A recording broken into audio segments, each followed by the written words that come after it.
कौन है, कहाँ से आया है, मेरा क्या नाम है, मैं नहीं जानता, लेकिन फिर भी मैं तेरा ये नाम रख दूँगा जिससे कि काम चले।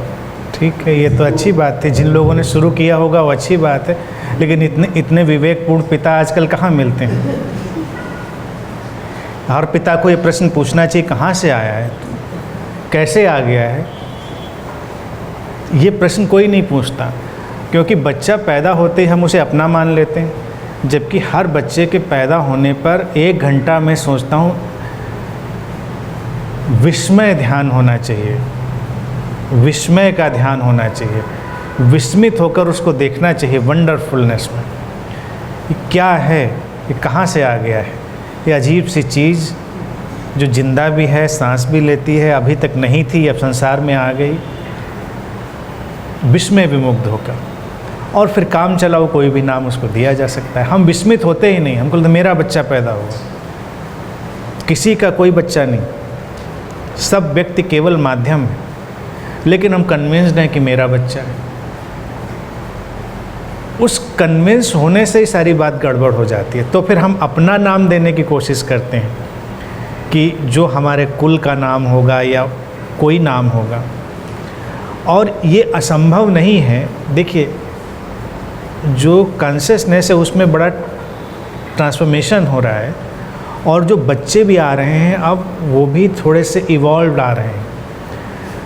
अगर ये विचार जो आज हम लोग यहाँ पर डिस्कस कर रहे हैं, अगर ये बढ़ता रहा तो ये संभव है कि आने वाले वक्त में कुछ ऐसे बच्चे पैदा हों जो पैदा होते ही अपने माता पिता को टेलीपैथिकली कुछ अपना भाव, अपना विचार संप्रेषित कर पाएँ, और उससे वो फिर उसके साथ कुछ रिलेट कर पाएँ, उसको जो भी नाम देना है दे पाएँ। अभी क्या है कि सारी बात काल्पनिक है, बच्चे और माता पिता के बीच में कोई कम्युनिकेशन नहीं है, कोई संप्रेषण नहीं। पुरानी कथाओं में अगर जाएं आप, पौराणिक कथाओं में, तो ये वर्णन मिलेंगे कि बच्चे और माता के बीच में या पिता के बीच में बड़ा संवाद हो जाया करता था, उनको कुछ रहस्य भी पता चल जाते थे। अभी सब अचेतन हो गया है, तो थोड़ा विस्मय का विषय है। और जीवन में 2 ध्रुव मुझे लगता है बहुत ही मेडिटेटिव और अल्टीमेट स्पिरिचुअल मोमेंट है, अल्टीमेट अपॉर्चुनिटी। एक किसी बच्चे का जन्म का और एक किसी की मृत्यु का। दोनों पर थोड़ी देर हमको स्तब्ध होकर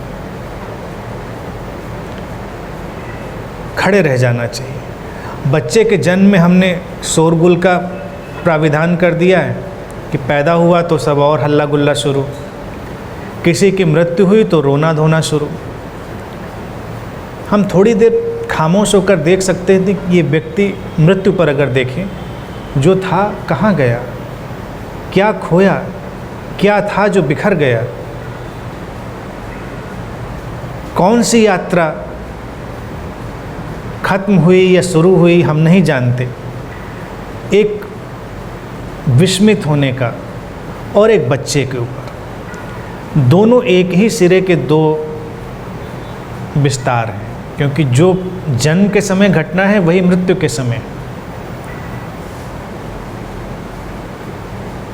जन्म के समय भी जो बच्चा आया है वो इतना रहस्यमय है कि हम जानते ही नहीं ये कौन सी चेतना कैसे आ गई। तो उस कैसे पर हम कभी प्रश्न नहीं खड़ा करते, लेकिन जब किसी की मृत्यु होती है तो हर कोई पूछता है कि कहाँ चला गया, क्यों चला गया। लेकिन क्या जन्म होने पे हम पूछते हैं कहाँ से आ गया, क्यों आ गया?